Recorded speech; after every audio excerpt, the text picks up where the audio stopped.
Good morning sa inyong lahat mga kaibigan, mga kapatid. Ako'y nandito ngayon sa Nasugbu, Port of Nasugbu, Batangas. Galing ako ng Valenzuela, kasama ko si Kaap.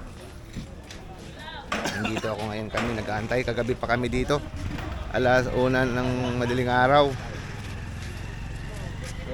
First time naming magawi sa lugar na to.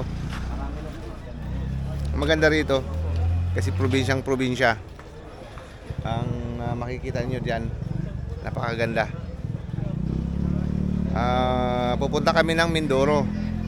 Hindi pa namin alam kung saan sa Mindoro.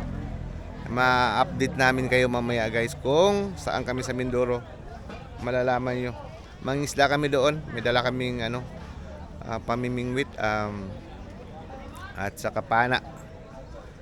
At sana makakuha tayo guys ng ating makukuha doon. Napakaganda rito ng view.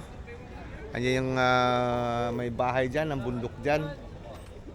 Ang ganda dyan. Tapos doon sa yung dagat na yan, ang ganda ng baybayin.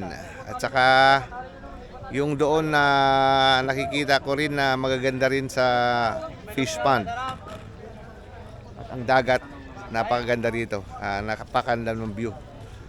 Napaka sarap tingnan. Masarap sa mata.